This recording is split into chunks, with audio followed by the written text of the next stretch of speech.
Okay. So the order is going to be quickly on theory, starting on her extension of kind, then my strats view standard, then reasonability or reject the R, and then I'll sign votes on substance. Sounds good? Yep. She is just wrong on kind. I had amazing response to this. She's conceded that we make analytic arguments when we do impact comparison in a useful debate. Her kind evidence assumes that we just assume that expert opinion is true on face, but when we have debates about impact scenarios, we are making extemporaneous responses to impact cards or doing impact comparison, saying why we should prefer one form of expert opinion to another, which means that our brains are not shutting down because we actually have to think about why we should prioritize one form of expert opinion over another. It would be different if we just accepted the truth of cards on face, but we answer cards and actually explain why they would be false. Also, she's conceded people read impact events that deny expert opinion. She's also conceded that I'm comparatively better for critical thinking because you have to do research, which is a lot better for critical thinking than analytic arguments. So I'm taking that out. She has 0 offense there, but I have unique offense on StratsQ. Except that most authors just assume disease, bad, growth, good, etc. So if I only cut a scenario from one author, I could usually never quantify my impacts, which kills Wang Guard. She says analytics, but I can't quantify my impacts with analytics. She says that I made a food crisis argument, but I can't explicitly quantify that food crisis argument. So I'm dealing with unique offense and fairness. Also, she's conceded that you prefer reasonability because competing terms leads to a race to the bottom where every round comes down to theory, killing substantive education, which controls the internal link to critical thinking,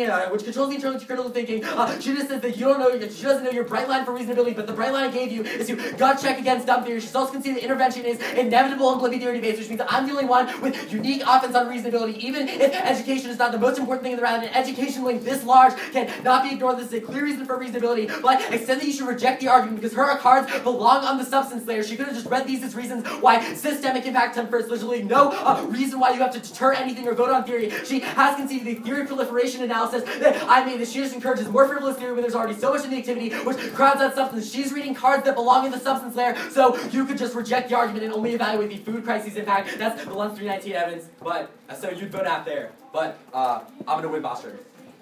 She's conceded that the non-identity problem is a question of moral uncertainty. I said in cross-ex that there'd be 0 uncertainty if she denied the truth of util. She did not deny the truth of util. She just said that future generations were a prior question, but that's different because philosophers have been arguing about the non-identity problem or about future generational issues for years, which means that there's definitely moral uncertainty in this issue, and non-utilitarians that care more about future generations would make concessions to util on existential risks, which means that extinction went away. She's conceded that the plan is going to solve AI. Even if I lose the extinction impact, she's conceded that AI turns the NC. Game over. I'd win on substance there. Now go to the non-identity problem.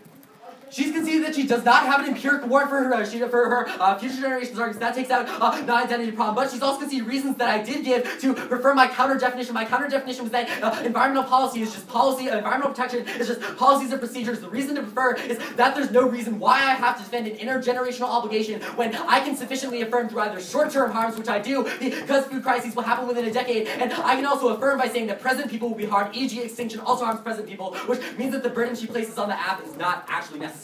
I can affirm without it. That's the reason for my counter definition.